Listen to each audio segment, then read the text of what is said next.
শ্রীমদ্ ভগবদ্গীতায় তুলসী ও পুষ্পপত্র দেওয়ার মন্ত্র। ১. তুলসী দেওয়ার মন্ত্র। নমো স্বচন্দন তুলসীপত্রং শ্রীমদ্ ভগবদ্গীতায় নমঃ।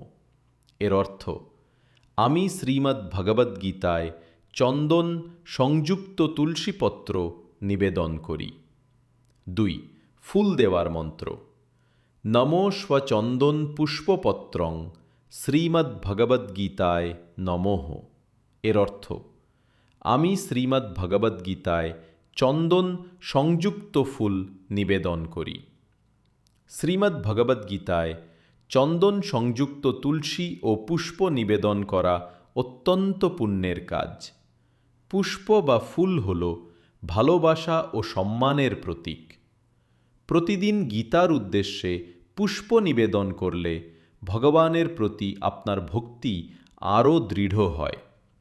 শ্রীমদ্ ভগবদ্গীতা ভগবান শ্রীকৃষ্ণের মুখ নিঃসৃত বাণী, তাই গীতার পূজা করা মানে স্বয়ং ভগবানের পূজা করা।